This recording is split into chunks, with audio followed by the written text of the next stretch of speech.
Viking sagas of transatlantic voyages have thrilled people for centuries. Historians are separating fact from fiction, from accounts of clashes with First Nations to where the Norse actually settled.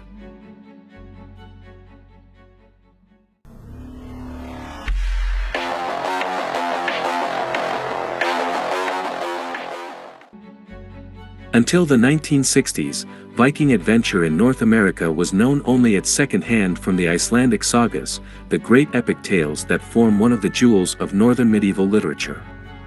These stories refer mainly to the Viking era of about 715–1050 AD, but were written hundreds of years later, mainly in the 13th century.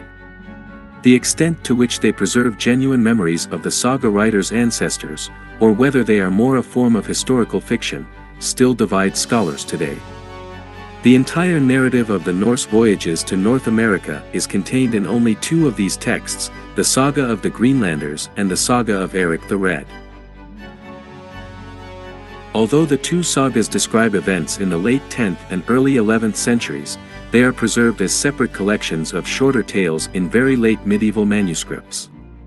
The Saga of Eric the Red is generally accepted to be originally a 13th century composition, but there is disagreement as to the date of the Saga of the Greenlanders, some scholars arguing for the early 1200s, while others go as late as the 14th century. This dispute aside, both sagas tell the story of an unknown country west of Greenland, encountered by ships blown off course, with exploratory expeditions and the brief settlement that follows. In fact, the two sagas often contradict each other, with different versions of who first sighted land, who first sailed there, and even the number of separate voyages involved.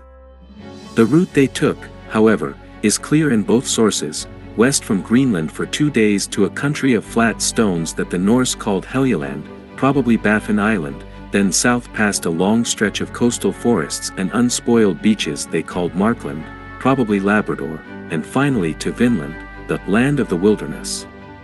Its location is never entirely clear, especially whether it refers to the land of Newfoundland or, more likely, somewhere further west or south. In the Saga of the Greenlanders, the picture is believable in its complexity and involves multiple voyages to Vinland. Acting on the reports of one Bjarni Herjolfsson, who finds them. Subscribe to DeepL Pro to edit this document. Visit www.deepl.com/pro for www.deepl.com/prof more information. New land, but does not make landfall. The first landfall is made by one of the most famous individuals of the late Viking Age, Leif Erikson, also known as Leif the Fortunate. He founds a settlement called Leifspear, Leif's houses, which he then lends to later travelers.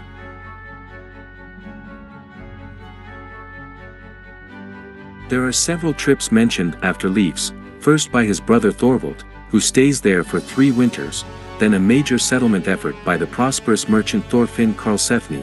Karlsefni, a nickname, means something like a real man, and his wife Gudrid Thorbjarnardóttir, and finally a trip led jointly by Leif's sister Freydis and 2 partners who were brothers. In the Saga of Eric the Red, which seems to have been written a little later, all this is compressed into a single Vinland voyage. This time it is Leif himself who first sees Vinland, but does not land. Instead, the attempted settlement is entirely by Thorfinn and Gudrid, who bring 3 ships with 160 settlers. 2 camps are mentioned this time, a hibernation site called Stromfjord and a more enduring place called Hop. It is not difficult to combine the 2 sagas into a story of several voyages with a more or less reliable cast of characters. It seems likely that the Norse settled in more than one place, perhaps making a substantial settlement with temporary way stations established as they explored further. All the stories are vivid and rich in detail, human drama and description, but one thing shines through to modern eyes, that this was not a discovery, because Vinland was already inhabited. In both sagas, the Norse repeatedly encounter local people they call Skrælingr, a derogatory term meaning something like savages.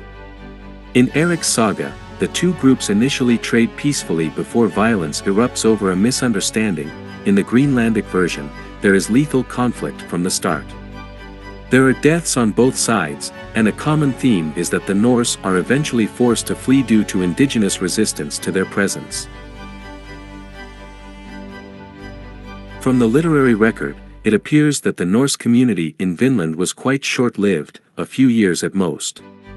It quickly became a memory preserved by Greenlanders, who eventually found their way into the Icelandic sagas. Facts on the ground.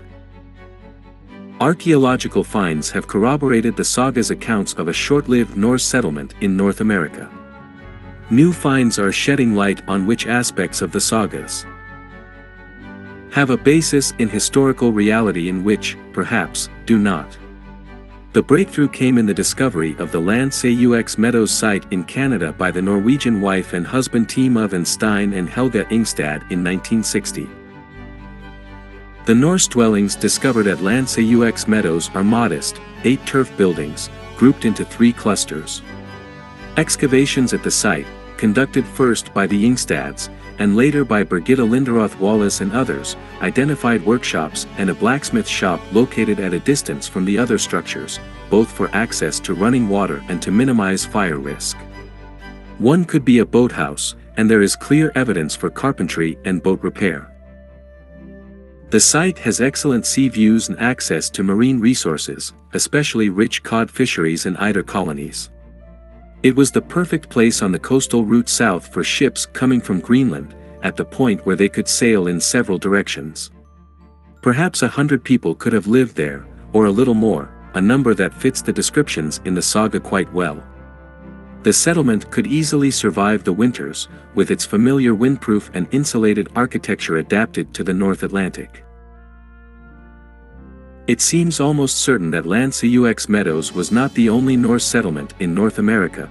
Too many aspects of the site argue against it being the only foothold, where, for example, are the burials or evidence of animal husbandry.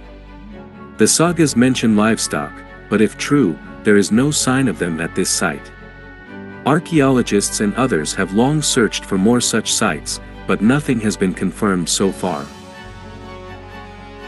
A few years ago, hopes were briefly raised with some promising signals from Point Rosie, in a location roughly equivalent to Landsaux Meadows, but on the southwest coast. Unfortunately, subsequent fieldwork confirmed that all of the site's features were natural, and the search for a second elusive site continues.